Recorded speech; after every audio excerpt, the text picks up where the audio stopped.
সোনালী ধান যখন ঘরে তোলার সময় হয়ে এসেছে, তখনই ভারী বর্ষণ আর উজানের ঢলে তলিয়ে গেছে হাওর অঞ্চলের লাখো কৃষকের জমি। তড়িঘড়ি করে পানির নিচ থেকে সামান্য পরিমাণ ধান কাটা সম্ভব হলেও রোদের কারণে তাও শুকাতে পারছেন না কৃষকরা।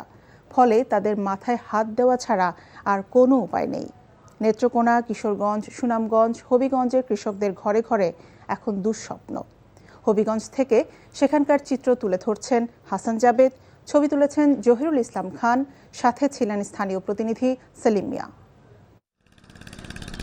প্রকৃতির বিরূপ আচরণের মধ্যেও ব্যস্ত সময় পার করছেন হবিগঞ্জের হাওর অঞ্চলের কৃষকরা। পানিতে তলিয়ে থাকা ধান কাটা এবং তা প্রক্রিয়া করতে গলদঘর্ম অবস্থা তাদের। কিন্তু রোদের দেখা না মেলায় সেই ধান নিয়ে এখন বিপাকে। একদিকে পানির নিচে ধান, অন্যদিকে কাটা ধান পচে যাচ্ছে, এজন্য উভয় সংকট। 17 কানি জমির মাঝে 13 কানি জমি পানির নিচে, একবার 17-এর মাঝে আর 4 কানি জমি আনছি, এগুলো পচে যাবো। রোদের মাঝে কোনো আনতে পারবো না। 1.5 লাখের মতো খরচ গেছে আনায় আর করায়।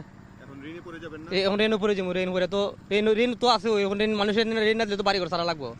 বানিয়াচং উপজেলার সুবিদপুর গ্রামের স্বামী সন্তান হারান নারী নিয়তি সরকার 12 বিঘা জমি লিজ নিয়ে বোরো ধান চাষ করেছিলেন। খরচ হয়েছে 1,05,000 টাকা। 4 বিঘা জমির ধান একেবারে তলিয়ে গেছে, বাকি জমিগুলো ঝুঁকিতে রয়েছে। নিয়তিবালা ছাড়াও মোহাম্মদ মুস্তাক মিয়া ও গোপাল দাস সহ প্রায় প্রতিটি কৃষকের গল্প একই। আকস্মিক পানিতে বোরো ফসল তলিয়ে যাওয়ায় নিঃস্ব এসব কৃষকের কপালে চিন্তার ভাঁজ। একাল জায়গা করছি 300 মন ধান আমার হইল নে, অঙ্কা 4 জায়গা গেছে গা জলের তলে, আর 4 জায়গা হাঁটাইছি অঙ্কা ই তো আমার ফচ্ছে যাইব গা যুদ্ধ এই রৌদ্র না দেয়। এবার তো পানির আগে আসছে, নাইলে তো আমরা দান বন বাড়িতে নিয়ে চলে যাইতাম। এ তো পানি হইতো না, আমরা ক্ষেত সব তলে, পানির তলে।